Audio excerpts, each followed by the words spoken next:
Hey, how you doing? This is John, and welcome to John's Long Box. Today we're looking at Elephantmen #1.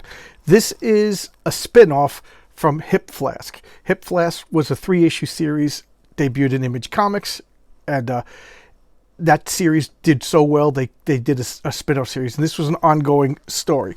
This was the ongoing comic. It lasted like 100 issues or so, and I thought it was wonderful. Just like Swamp Thing, it just brought out the best in writers and the best in artists. Okay, so I'm not particularly talking about the first issue so much as I'm talking about the series as a whole. But it's written by Richard Starkings, drawn by Moritat. If you remember, I showcased his artwork in the Rat Queens comic. I love his artwork. Comicraft does the colors and lettering, and Ladron. I think Ladron does the lettering. I think I'm wrong about that. I messed up. So here we are, Santa Monica, California, in the year 2259. There was a war. There was like a world war, and it was like the Chinese versus I think it was China versus Africa, and the Mappo Corporation invented this technique, but led by Dr. Nikon. So he invented this technique where they genetically modified these embryos. They were like, elephant or rhinoceros or hyena or warthog or crocodile or camel and various other large creatures and human, and he would inject them into these abducted women, and the women were just held captive until they gave birth, and then the act of giving birth destroyed them, because look how big these things are. And these creatures were genetically modified super soldiers. They were elephant men. They were derogatory called elephant men, even though not all of them were elephants. But there were these tremendous, powerful warriors. Here we go. Look at that. Look at that. And they were indefatigable. They were immune to disease. And they could, not starve, but they could go without food for a long time, go without water. Some of them were camels. And they were just slaughtering everybody. And when the war was over, they were brought to the United States, and there was about 5,000 of these soldiers that lived, and they were rehabilitated and let go. The population, although they didn't trust them, they knew that they were innocent because they had no free will. They were basically biological robots, and now here they are integrated in society. So this is years after the war, and look, you see that this is Ebenezer Hyde. He's an elephant, and he's talking to the little girl, and he just can't help but flash back to the war when he was killing children, stuff like that. Their eyes turned red with rage, and he's just filled with depression and remorse for everything he's done. Like, I keep talking about the concept of the Pinocchio. The Pinocchio being it's something I made up years ago when I was talking about The Thing. Pinocchios are characters that have lost their humanity, or in this case, never had it. And because of that, they value humanity more than everybody else, because they never had it or they lost it, and they become more humane than everybody else. I just love that. They want to be a real boy. And this whole book is all the elephant men are Pinocchios. Well, some of them aren't, but we'll get to that. So here's like horrible flashbacks of what's done to these poor women, locals that are captured, and there's the embryo just being developed, and this is Dr. Nikon, just horrible, and they conditioned to believe that they don't have any free will, they don't have any agency, and they don't have a right to themselves, so they belong to the Mappo Corporation. And then they were trained to fight and box, just horrible life, kill, fight, kill. They were artificially given chemicals to keep them aggressive, and they were just raised not to question orders. And then when the war was over, a lot of them, just like some of them became criminals, some of them whatever, some of them became mercenaries, and some of them, like Cornelius Bach, became a cop. So he works for the information agency, which is like a future police force, like the FBI or whatever. And then the other character, Hip Flask, is also works for the information agency. And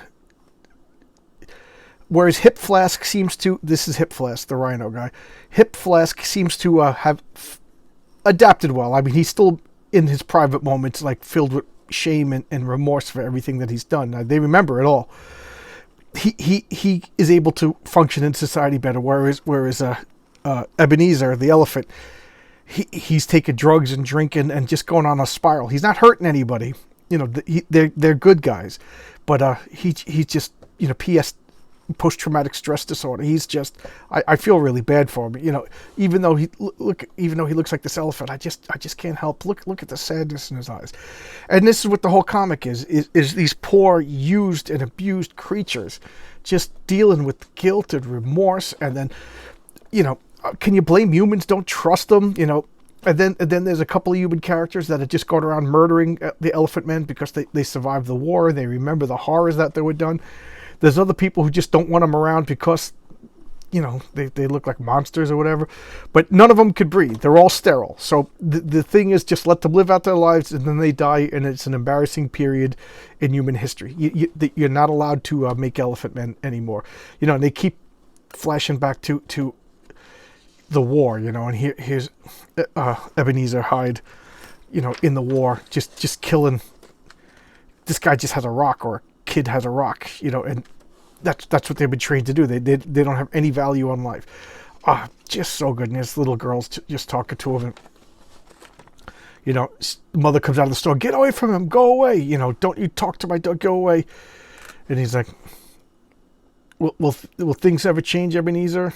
And nothing ever changes. Sahara is she's like a supermodel that is like the spokesman for the Elephantmen. She loves him. And the little girl drew a picture. Look at that. It's heartbreaking. Don't forget to wash behind your ears. It's just so cute. Like the innocence of a child. Like, of course, the kid didn't live during the warp time, and just the artwork is great. Oh, this looks wonderful. I gotta look this up. But I bought Elephantmen. The art attracted me.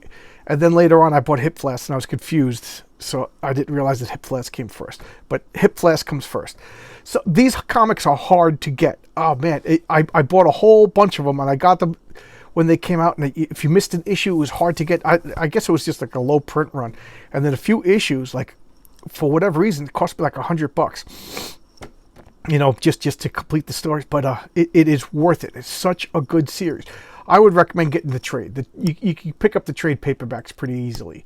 You know, just go to a comic book store. They have the Elephantmen trade paperbacks. I think they're kept current. Again with the stupid cough. There is, I don't want to spoil, but there was one particular issue about a doctor who's doing an experiment, and he was fascinated by the ivory, so he would kill Elephantmen and take the ivory, and he would carve them into bones and transplant them into his wife. Oh my God, that comic scared me. I said there's only like 2 or 3 comics that actually literally scared me, and that was one of them. Just horrific. But I love the humanity. These poor creatures. Just, you know, some of them just want to be left alone. Some of them want to be loved. Some of them, you know, they actually want like revenge against humanity for the crimes that were done against them. And some of them become like drug addicts. You know, they just like human beings. Some of them are good, some of them are bad. But unfortunately, they're 9 feet tall and supremely powerful. Just good. And each one has a good story. I just love it. And this art, Moritat, is just phenomenal. He also does a Jonah Hex run. Oh my God, it's so good. But I could gush about Elephantmen over and over again. It reminds me of Blade Runner. I don't know, same aesthetic as Blade Runner. You know, the city's the same with the floating cars and stuff like that. So just imagine, like, instead of replicants, it's Elephantmen.